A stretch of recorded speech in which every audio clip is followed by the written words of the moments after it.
তারেক রহমানকে বরণের অপেক্ষায় রাজধানীর ৩০০ ফিট এলাকায় এখন জনসমুদ্র। বিপুল উৎসাহ উদ্দীপনা নিয়ে অপেক্ষা করছেন বিএনপি নেতাকর্মীরা। ঢাকার বাইরের বিভিন্ন জেলা থেকে এসেছেন অসংখ্য মানুষ। ঠান্ডা উপেক্ষা করেই সারা রাত খোলা আকাশের নিচে অবস্থান তাদের। প্রস্তুত মঞ্চ, সাজানো হয়েছে জাতীয় পতাকার রঙে, বসানো হয়েছে বিশাল এলইডি স্ক্রিন আর মাইক।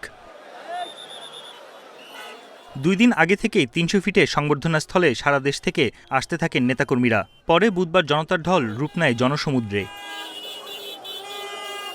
দেশের বিভিন্ন অঞ্চল থেকে নেতাকর্মীরা ছুটে এসেছেন প্রিয় নেতাকে বরণ করতে।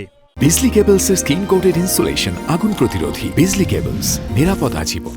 পাবনা থেকে ছুটে এসেছি আমাদের ভারপ্রাপ্ত চেয়ারম্যানকে এক নজর দেখার জন্য। এই জন্য আমরা সবাই একসাথে, আমাদের ভোগান্তির কোনো এখানে অবকাশ নেই, আমাদের আনন্দের পরিমাণটাই বেশি। আনন্দ, আমরা আত্মহারা, আমাদের মাঝে কোনো শীতই নাই। এত খুশি লাগতেছে আমাদের ভিতরে যে ১৭ বছর পর আমাদের কাছে ফিরে আসতেছেন আমাদের নেতা জনাব তারেক রহমান। প্রিয় নেতার আগমন উপলক্ষে সত্যি এত আনন্দ লাগছে যে মানে বলার ভাষা নাই। আমাদের ঈদের চাইতে আনন্দ। দীর্ঘদিনের নির্বাচন শেষে দেশে ফিরে ভোট ও দেশ পরিচালনার নীতি ঘোষণা করবেন তারেক রহমান। এই প্রত্যাশায় বিএনপির নেতাকর্মীরা। রাষ্ট্র সংস্কারের ৩১ দফা বাস্তবায়নে তার নেতৃত্বে কাজের প্রত্যয় তাদের।